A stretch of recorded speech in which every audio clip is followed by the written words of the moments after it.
that really, it encompasses a idea, right?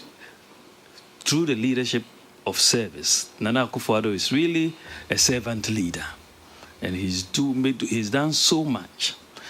And in this election, it is very, very important. Say, yemfa sai dia yeyina emfantu acheng. We have to consolidate what we have done. We have done so many things. We share NAPCO, free SHS, the one district, one factory, one constituency, one ambulance. So many projects that we have started. It's very, very important. Planting for food and jobs, say we should consolidate that progress and we should protect it in everything, because if you make a change, you will see an unwinding of the programs. Like free SHS, I have no doubt in my mind that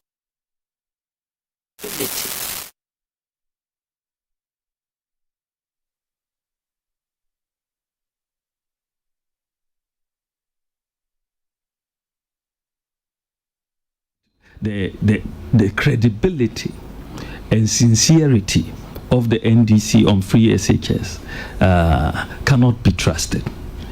They give so many different versions of what they think about it, and meanwhile,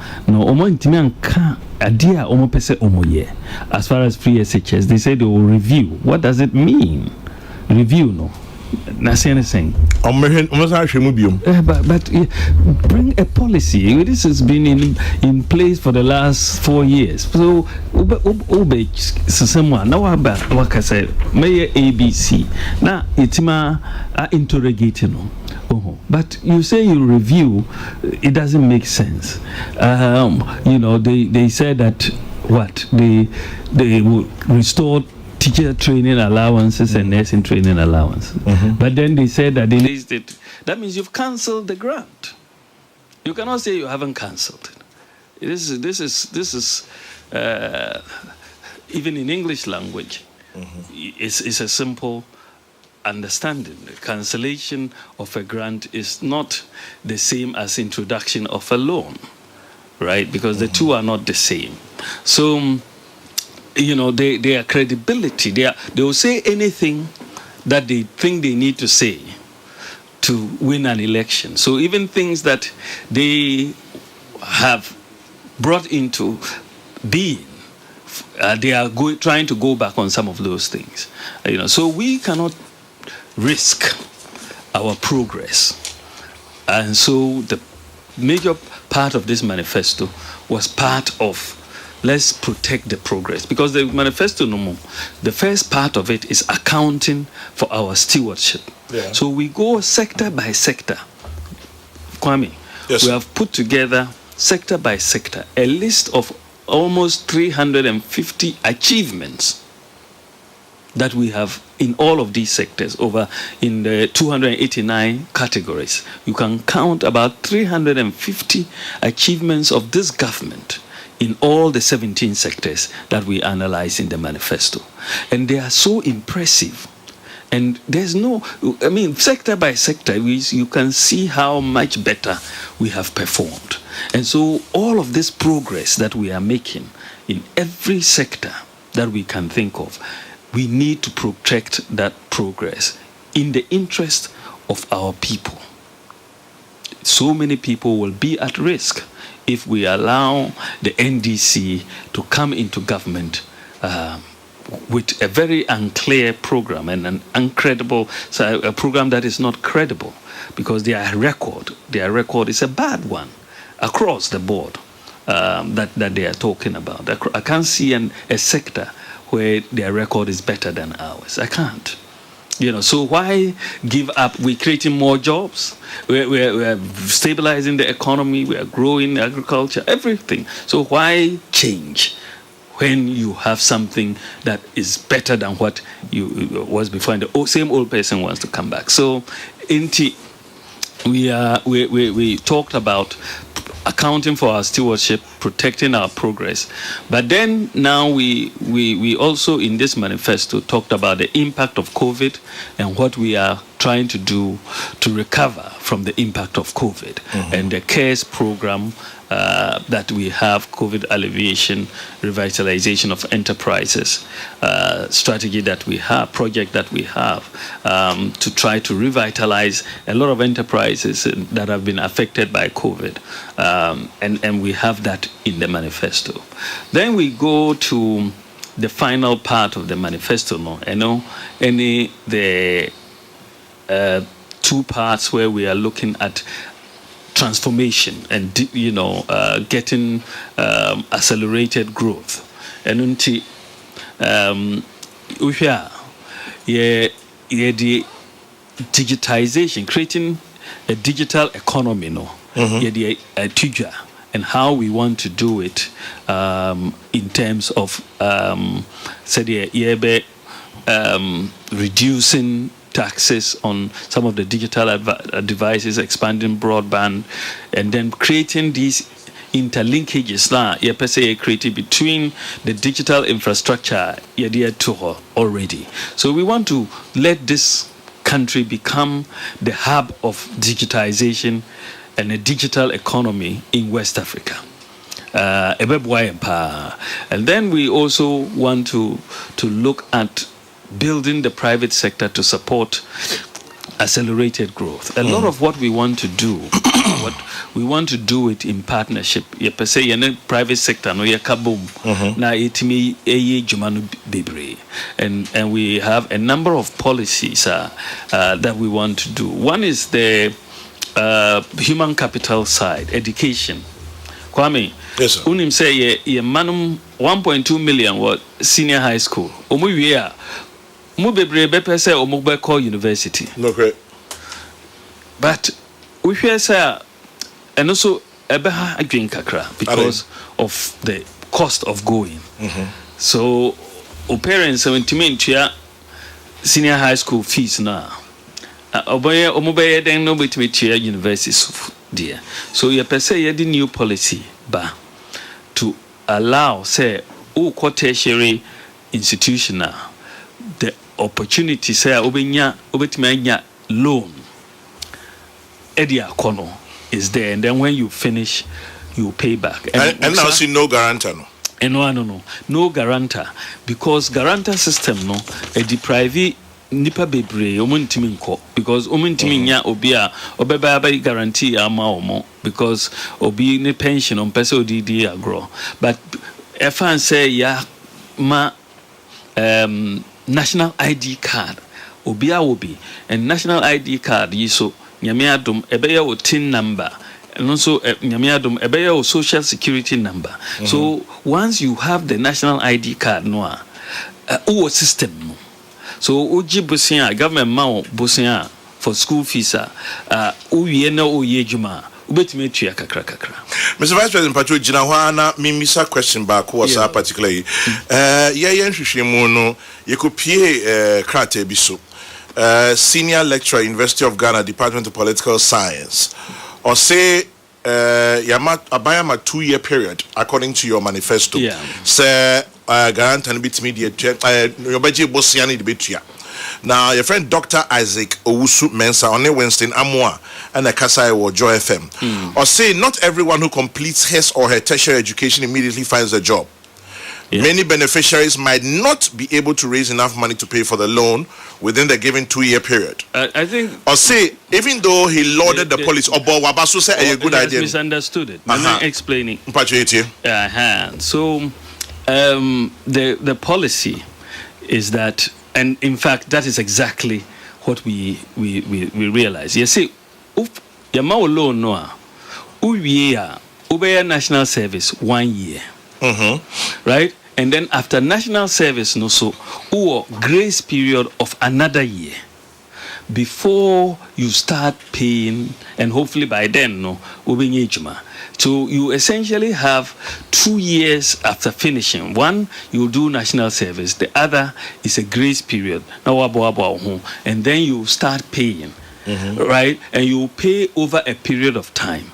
So the 2 years they are thinking about, say you pay it within 2 years. No, that's not the case at all. Say within 2 years of finishing, you are still trying to put yourself together. So maybe we didn't explain it as well, or they didn't read the manifesto itself. But I think that with that explanation, then their concerns will be addressed. In the first year, national service. Second year, it's a grace period, right? So you have 2 years before you start paying. We hope that between national service and that 1 year grace period, and then well, that is the other issue that we're going to have to deal with. But hopefully, we will all get jobs. We should plan on the positive. Say, my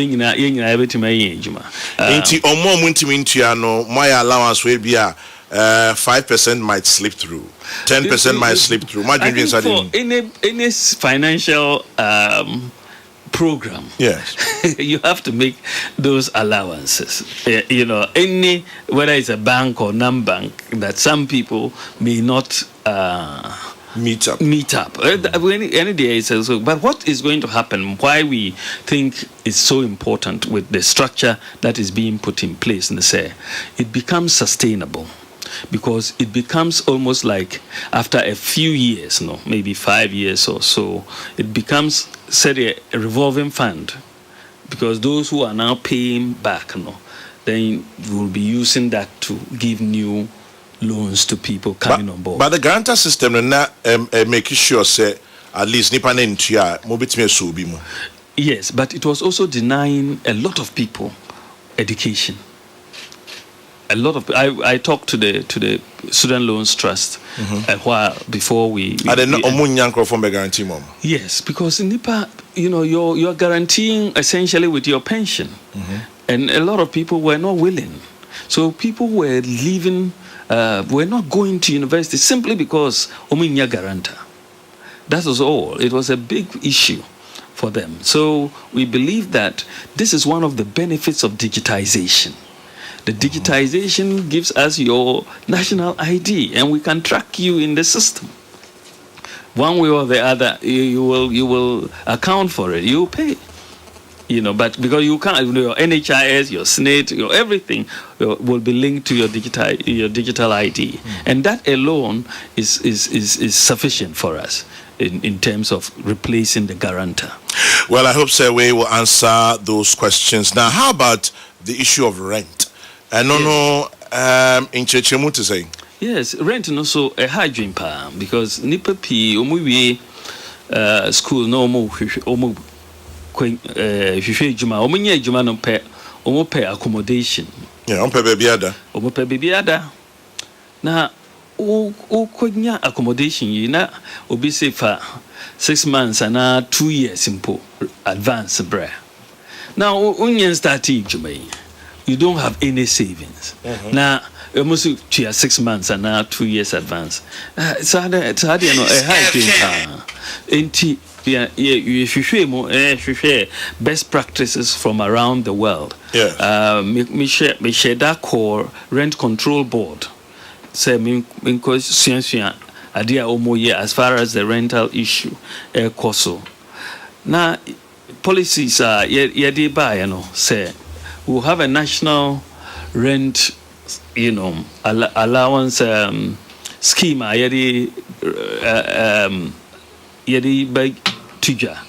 So essentially, if you have a formal type of employment, you may deduct your payments for the rent from your salary. Then this rental scheme, we will pay the landlord directly the advance, and then we will deduct the payments on a monthly basis from your salary, so that what you would have normally paid rent, because most people can afford the rent for 1 month.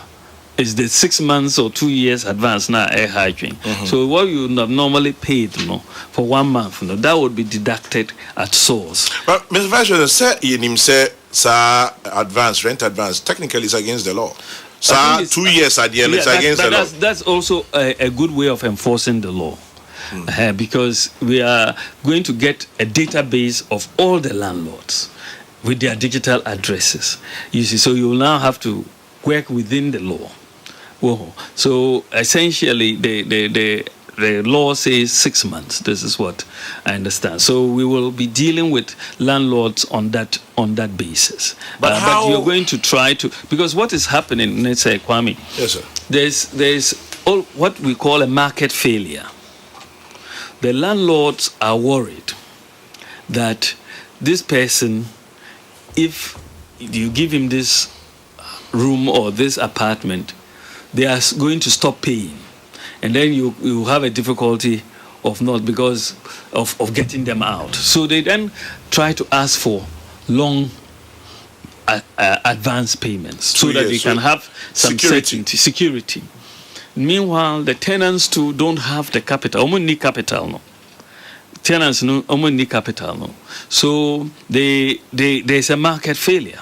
So government is coming in, and if government is paying directly to the landlords will feel in a better position. They will feel that, oh, wait here, I don't have to worry because government is committed and I'm receiving my money from government. But Excellency, the mechanics of it will be different, I'm sure. Esan say, Mr. Tia Juma, Ebia Maketia will probably determine the kind of property I'm renting. Precisely. Intino Edruha, say Bia the most decent accommodation I'm your fan is a 500 cedis a month. Yes, right. And now 300 cedis a month. Yeah. Market here maybe 1,500.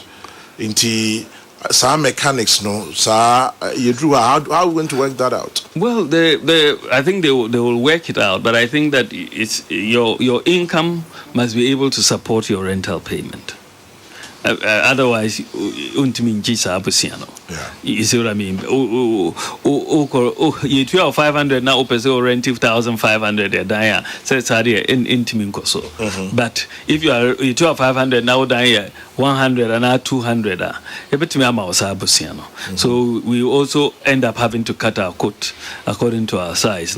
But this thing is being done, even in the US, it's being done. It's not new.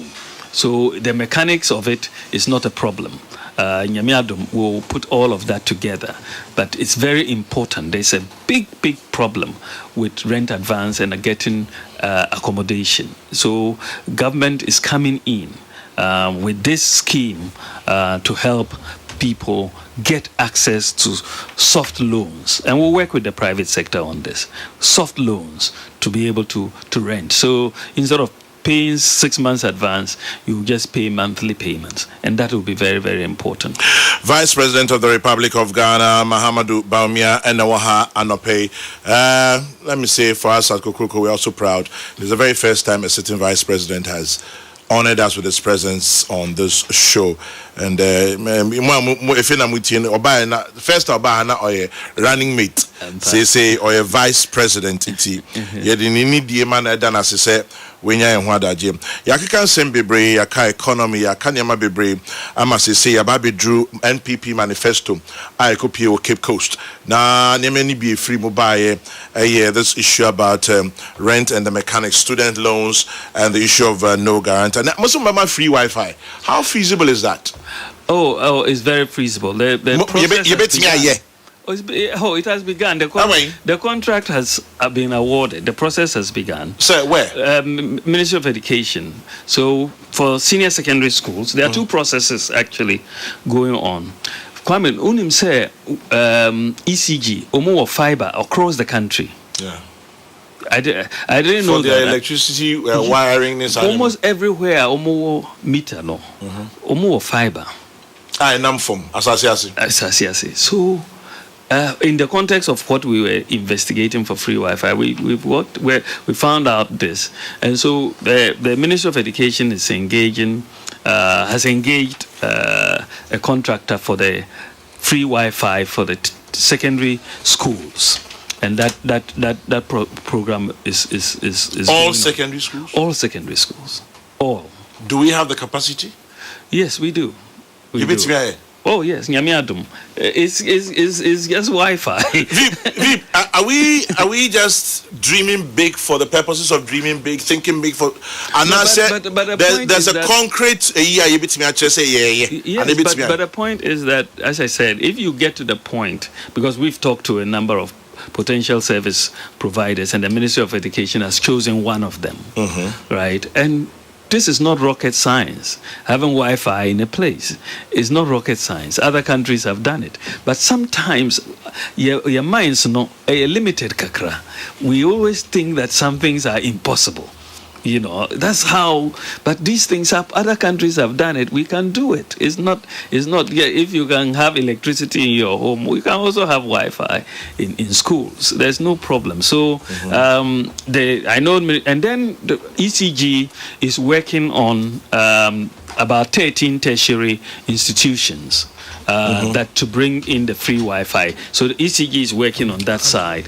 Ministry of Education is working on the secondary schools, and we will see a major, I think, change in this area next year, inshallah.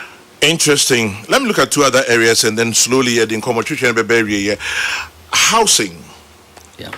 You say State Housing Company is here. You say there are other projects going on. Housing area, one of the biggest complaints that it is called affordable, but it's not.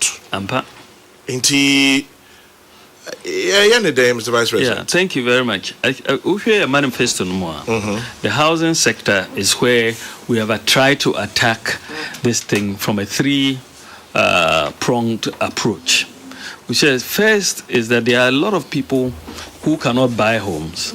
They can rent, and the rental assistance scheme, the rental assistance scheme, where we are giving loans for people to pay rent, is one of the ways we are dealing with that category of people. Then you also have people who really who have very low income and need housing. And what we haven't focused on, any low-income housing. We keep talking about affordable housing, and that tends to be more for the middle class than for the low income. And so what we are doing in this manifesto is shifting the emphasis towards the low income. So a lot of land banks have been procured, and we want to build a lot more low-income housing, working with the Building Roads and Research Institute, BRRI. We've already talked to them about designs using local materials for the low-income houses, because that then brings down the cost. And these low-income houses can also be rented to the low-income people. Like, these are housing estates, right, as you have in other countries, for low-income people. And so you can rent or have rent-to-own schemes and so on. So that's the second leg of our housing policy. Then the third leg is really to get the mortgage market working for the more of the middle class who can afford it. And so what we are doing there, we're going to ask the State Housing Corporation, for example, working with the private sector to get a lot more active in that area. So far, they've done very well, State Housing, without any borrowing. They've done a lot of projects, and a bit more capital could see them delivering it. So we have three-pronged approach: the rental assistance scheme, the low-income housing, and the mortgage affordable housing for the middle income. And we're sure this will solve the problem? We think that we will definitely be on the way to solving the problem. Housing is a challenge, 1.7 million or so deficit that we are dealing with. But we have to start somewhere. But for the longest time, we know government has really recently anyway focused on low-income housing, and we need to move into that area. Interesting. Creative arts. More manifesto creative arts. Yeah. Well, creative arts is a major. More promission so challenge. No, I think that creative arts is a very, very key I think that I mean, if you look at the manifesto, we are saying that creative arts no a major pillar because there's so much talent our creative arts mo. So yeah, the support no koma or more, it will help us a lot. A lot of the talent is there, but having access, say, to recording studios, for example, to go and record and their music and all of other things, is a problem. It's a real problem. And so what we said is that we will work with the private sector to put in recording studios in the major places like Tamale, Kumasi, Takoradi, and Accra, where they can rent. They don't have to put up their own. They can just go and rent the space and do the music and all of that. We've also set up, the Creative Arts Bill has gone through Cabinet, and it will definitely go to Parliament when Parliament comes back in October, and we hope we can see if we can pass it. I don't know. I hope so.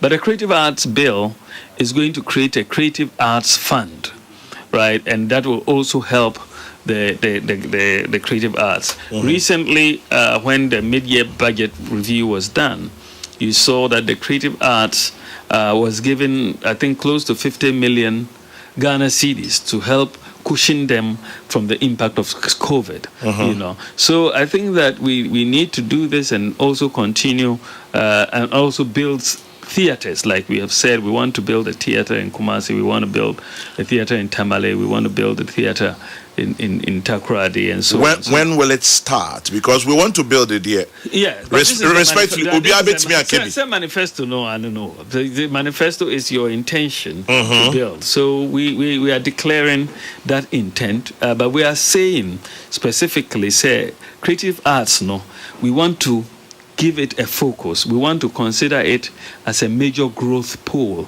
in this economy. You can create a lot of jobs in creative arts, and we should invest in creative arts. And that is what we are saying in the manifesto. Into creative arts for Mame pressure no Mpamucho se mwati. Airport. I believe it is one of the biggest takeaways from manifesto launch. Does Cape Coast need an airport? Argentina airport, airstrip, aerodrome, why? Yeah. Why? But I think that the issue, I think it speaks. So the manifesto no koy no, it means that there's nothing else to talk about. If you have to go and pick up that as an issue after this major piece of work. Well, you're the party in power, so what do you expect? No, but I know, but I'm just saying that. Manifesto. Usually, you expect the policies that you've put inside to really be interrogated by your opponents and other people alike. But the issue that has come up more is I would have thought that education and other things is an airport in Cape Coast, and that is also good because it allows us to explain. Kwami, yes, sir. So that we hear airport in Cape Coast no idea in our opinion. I think it will be a good thing for Cape Coast. Why do I say so? Unim say historically Cape Coast used to even be the capital of Ghana. That's true. Gold Coast, yeah, it used to be the capital. Cape Coast today, if you are talking about the history of slavery in the world, anywhere in the world, is you talk about or study the history of slavery, you will study Cape Coast. That you cannot tell the story about the history of slavery without talking about Cape Coast, of all the forts and castles in Cape Coast. So in terms of this, the slavery issue is very big. You talk today, for that matter, about tourism in this country. Tourism in this country. And Cape Coast is the tourism capital of Ghana. There's no other place that attracts as many tourists as Cape Coast. You talk about education. And today, if you look at education in Ghana, Cape Coast is the education capital of Ghana. So the amount of traffic in terms of people that goes to Cape Coast is quite significant. It's quite significant.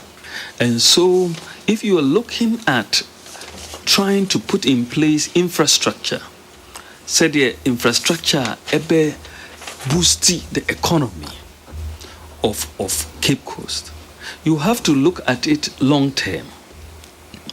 And the tourism industry is one that really is important. Tourists like convenience. so I can fly into a place. Kwami. Yes, sir. I can fly into a place. I don't have to come in and be on a 3-hour journey on a bus to get to the place. So that the airport will provide a lot of convenience for tourists who are coming in. It will help a lot, and it will also boost other industries in around Cape Coast as you have it. So I think that the whole idea of boosting the place, you look at Accra, Kumasi, the Cape Coast, Takoradi area, that triangle, that triangle that we're talking about, that area, has probably 60% of the population of Ghana. Ebiaka said, why don't you fix the road? Oh, it has to be part of it. Why don't you dualize the road? Why don't you get interchanges, for example? That is going to be done. That I'm sure will be done. You need not only the roads, but you also need rail. The way that we're thinking about the whole thing, you need major infrastructure, transportation. Just a train, Kwami. Train, Kwami, train, the road is there and the airports are there. But Ibi Pacha said the road is more important now and known as a priority. Kwami, yes, sir. There's no reason why we are doing all sorts of roads. There's no reason why you can't work on the two at the same time. There really is no reason, because the road, I mean, as I say, is got to be part of the plan. Because you don't want to have an airport which then difficult to get to and all of that. So the road and the rail, you have to think long term. We're thinking rail, we're thinking roads, but that is going to be on the basis of that infrastructure. It will boost the economy of the central region, really boost it. And this is the 4th poorest region in Ghana. The 4th poorest region. So in reverse, can the region support an airport? It's the 4th poorest region. Yeah, you want to put an airport there, you want to put rail. That precisely, that in fact the airport will boost the region. Right, in terms of economic growth, it will, because there will be more people coming in. There are many people who would like to go to Cape Coast, but maybe thinking about how inconvenient it is, travelers from abroad and all of that. You provide the infrastructure not only for Cape Coast, but between Cape Coast and Kumasi, Cape Coast and Accra, Cape Coast and Takoradi and all of that. Then you are boosting economic activity in the area. I did a little background check. Apparently, Cape Coast Airport, as me, you started starting Hong Kong. It's not new. Enti Yabetwaba and Namusimugakusi Airport.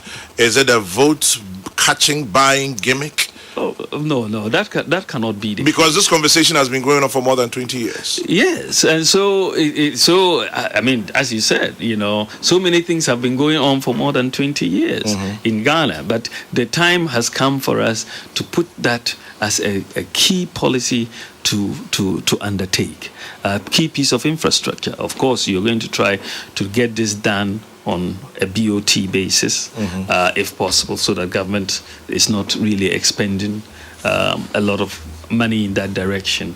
And so it is an idea whose time has come. And I believe that the people of the central region deserve an airport. In fact, there's more of a case for an airport at Cape Coast than there was for an airport in Ho. There's more of a case for it. But I didn't see a lot of resistance to the airport in Ho as I'm seeing the airport in Cape Coast. But in terms of the tourist potential, Cape Coast is bigger. Fine, it's good that we have an airport in Ho, that's fine. But I'm just saying that the economic case is stronger in Cape Coast. Much stronger. Much stronger. Yeah. Well, we're wrapping up slowly, Your Excellency. Thank you. You mentioned the automobile industry, and VW is here. Toyota is coming. Yeah. Hopefully, that's what you just told us. But your own, there's Kantanka. Every party say we're not giving Kantanka the same push or the same incentives that we are giving the VWs and Toyotas. There's also the Second-Hand Car Dealers Association. They are up in arms. And almost Thursday, I said, there will be a demonstration. His son said, you're not treating them fairly. Okay. What are we doing about our own? Oh, thank you very much. I think they said the incentives to Kantanka are really no different from the incentives to VW. The automotive policy applies to all players, equal level playing field. So the idea VW and I said Toyota, sad you know Kantanka. And in fact, we are actually buying cars from Kantanka, from what I understand, and so on. So we want to boost Kantanka. And they are doing some very, very good vehicles, even electric vehicles now, smaller vehicles.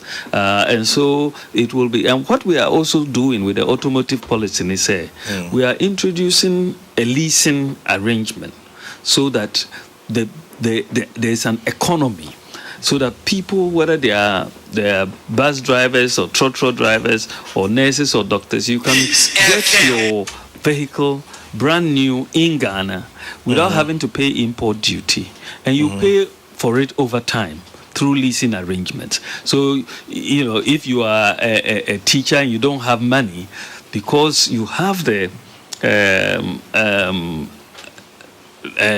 whatever your national ID and other things, government bit me up wow.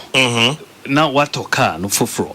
So idea I actually say bus ni trotro ni taxi ni omut me ato sakaya ye manufacture wa Ghana yi. And so we'll create the jobs here and make it sustainable. So the automotive industry, we want to add to it the leasing policy. So the nipa bit me ato saka seeing na spare parts so I think it is very important. I think Second-Hand Car Dealers Association, the Minister for Trade and Industry is engaging them, and I think that they will continue to engage. But I don't really think that they should really. I don't really think that there should be a demonstration or anything like that. They should sit down and talk, and then we'll see where we can meet them and explain what is going on to them. Quick one also, traditional medicine practitioners. Almost say in your manifesto you mentioned them. They have indirect jobs to over 3 million people. Now, almost say my manifesto. Say you provide them support. Support you man him. Yes, sir. Okay, so I think that there is a general policy direction. Say traditional medicine is very important, and we should support the industry. The details we will flesh out, of course. We will discuss with them, but the Ministry of Health will handle those details. Yeah. Into traditional format. Then somebody has just sent me this one. So, Town and Country Planning Department in the Central Region actually started feasibility work on this airport in 1996. Okay. And it goes on and on. Unfortunately, it's a bit too long, and so I'm unable to read it. Your Excellency, how do you assess election 2020? What are saying? Well, we ended say, Nyaminsem. Nah, 2020, it's 3 months away. Yes. I think that the Akana say, Yeba ko apro na ye can chere obia ejuma ya said ya mama Nana Akufo-Addo obedi president within the last 4 years ejuma say na ya mimi gidi say ye timi communicate ye policies and how they have benefited people. Then the people will look at us favorably. And so, but we don't want to take anything for granted. Yes. So, we have to work hard, but pray and leave it in the hands of God. Are you saying that you're not in a comfortable lead? Definitely not in the type of comfortable lead that our opponents were last time. We'll leave that one for them. But you have hope. Inshallah. Oh, very much so. Very much so. It's a lot of work, Kwami. The work is massive. It speaks for itself. You go to every district, Kwami. There's no district in this country that hasn't been touched by the work that Nana Addo Akufo-Addo has done. Every district. What are some of your biggest challenges as Vice President? As Vice President, I think that I have a boss who really wants things to be done in a hurry. he's almost a workaholic. He's working at his age. I mean, he's stronger than us, the younger men. Mm-hmm. You know, he is demanding.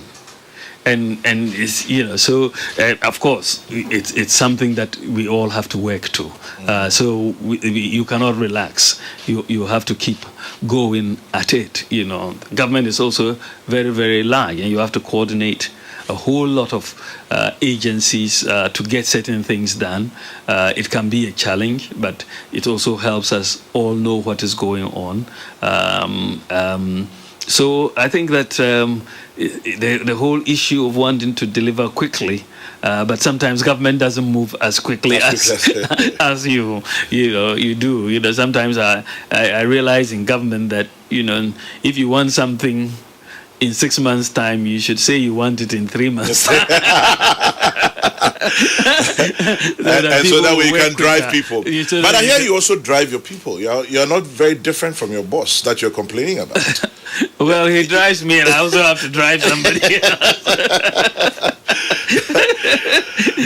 Yes. But I have a good team. I'm very proud of my team. Mm-hmm. They are excellent. Yeah. Would you like to succeed your boss one day? Oh, the Ewonyaminsem.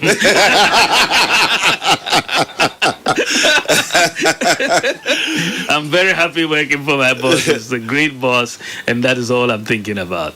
But whether you succeed in one day or not. Yeah. You know, everything has to be God. Papa. Yeah. So you really have to just work, do your work when He gives you the opportunity. Anything that comes afterwards, if He wants it, it will happen. If He doesn't, it wouldn't happen. Then you shouldn't be worried about that. So I'm focused on my work. You sound like a content man. I am very happy with what I'm doing. I'm very, very happy with the responsibilities I'm doing. I'm very happy with the opportunity to bring real change to the lives of people, to support the vision of the President, Nana Akufo-Addo, and I'm very happy about that. On a very, very, very light note, Samira Konfansimano. You're Konfansimano. Obisi Mbisa said, does your going to Fansiman those days have anything to do with the airport? You realize how difficult it was. You went through a lot of hell going to see her, so Samira is part of the reason why you want an airport in Cape Coast. No, it's good. First time we've had a vice president here, and we're very grateful for your time. Okay. And you're not better as an insra. Okay. Yeah, that's an insra. Okay, Mr. Das an insra. Have a beautiful day, Your Excellency. Thank you very much again. Thank you very much. 23 minutes past 11. Vice President Mahamudu Bawumia, our guest this morning on Kokoko right here on Peace 104.3. Into Tunkwe.